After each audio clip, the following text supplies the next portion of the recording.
What's going on, YouTube? Welcome back to another episode of our 2022 NBA Draft Player Breakdown Series. In today's episode, we're going to be talking about Harrison Ingram. He is projected to be a late first-round pick to early second-round pick. He is a freshman for Stanford, and he was actually the Pac-12 Freshman of the Year this year. He's a 6'7", 230-pound small forward. And this year, he played in 32 games, and he averaged 10.5 points per game. 6.7 rebounds per game, 3 assists per game. He did that while shooting 39% from the field. He did shoot 31.3% from the three-point line on 3.6 attempts per game, and he only shot 66% from the free throw line on 3 attempts per game. But he did also average 0.9 steals and 0.3 blocks per game to go along with his 10.5 points per game. So let's go ahead and look at some of Harrison Ingram's strengths. So looking at some of Harrison's strengths going into the NBA draft here, there's a stat here that kind of shows really what Harrison Ingram is all about and what his game is. So he was one of 2 true freshmen in the country with Paolo Banchero to average at least 10 points, 6 rebounds, and 3 assists.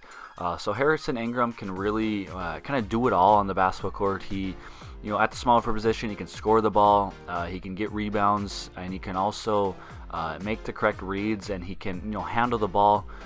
This really allows him the ability to be kind of a point forward at the NBA level. He's been getting a lot of comparison to a player like Draymond Green or Scottie Barnes. He's currently a rookie this year from Florida State.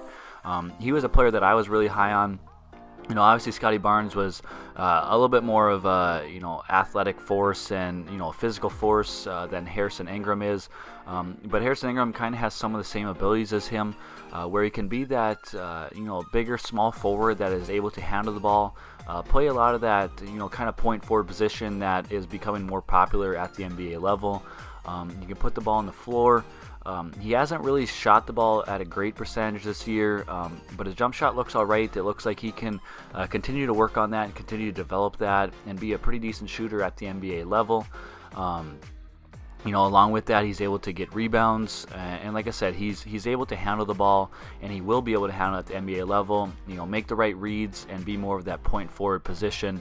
And that is one of the biggest strengths and upsides of his game, and that's what's kind of allowing him to be in that range of a late first round pick to early second round pick in this year's NBA draft. Is the fact that the league is kind of going towards a lot more of point forwards and players that can really handle the ball and put the ball on the floor, bring the ball up after they get a rebound, and make the correct read.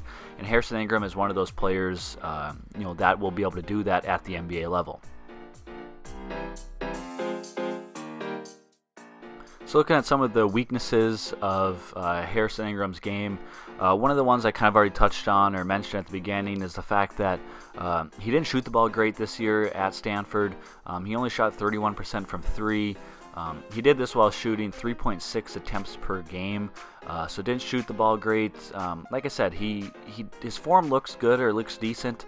Looks like a form that he should be able to kind of polish up at the NBA level, and hopefully develop a more reliable or more consistent jump shot. So that way players have to guard him all the way at the 3-point line, and it just puts a lot more pressure on the defense, and it really opens up his game even more. So I think that's one of the biggest things for him moving forward, is kind of continue to work on his jump shot and develop that and make it more consistent. Kind of another weakness of his game is that he's not overly athletic. He's not overly quick. He kind of uses his IQ more so to get to his spot and get to spots that he knows he can score the ball, make the right read. But really, he's not gonna blow by anybody. He's not gonna really just go in and dunk on anybody. He's more of a methodical, use his body, use his strength, get to his spots, and really just make a play from there. But he's not overly athletic, not overly quick, and that's something that he'll have to continue to develop at the NBA level and continue to work on, and just work on his speed, athletic ability, jumping ability, and just continue to develop that at the next level.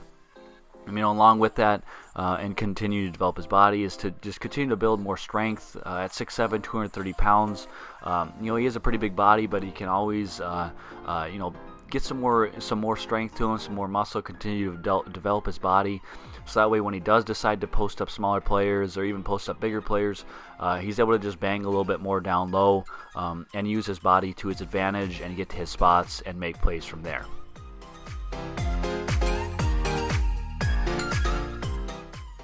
So in conclusion, Harrison Ingram, like I said, is kind of projected to be a late first-round pick to early second-round pick at this current moment.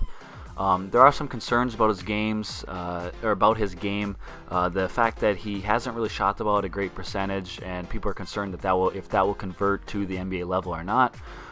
People are also a little bit concerned about his athletic ability, and really just his speed, his quickness, his jumping ability, and all that. But the one thing that he does really have going for him, and is the reason why he's projected to be a late first-round pick right now, is the fact that he has shown the ability to be more of that point forward type of player, and a player that at the 3 spot can really bring the ball up the floor, can play that point guard position for you if need be.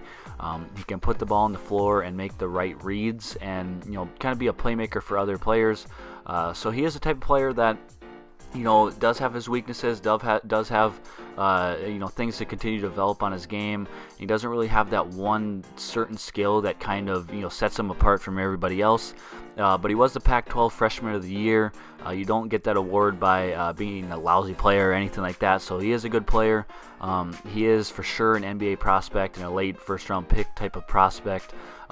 He just needs to continue to work on his game, just develop a more consistent jump shot, but just keep being that player that is more of the point forward and can be a playmaker. So it'll be really interesting to see where he goes in the draft. If he, with workouts after those take place, after the combine, if he moves up on people's boards or people's spot or mock drafts, or if he moves down to more of like a middle second round pick type of player. But it'll be really interesting. So let me hear from all you guys in the comment section down below. If this is the first time hearing of him, what are your thoughts on his game? Where do you think he'll go in this year's NBA draft? I think, like I said, he'll be a late first-round pick, maybe early second-round pick, depending on how workouts and the combine goes. But leave all your thoughts in the comment section down below. Make sure to hit the like button on this video, hit the subscribe button, and we'll see you in the next one. Peace.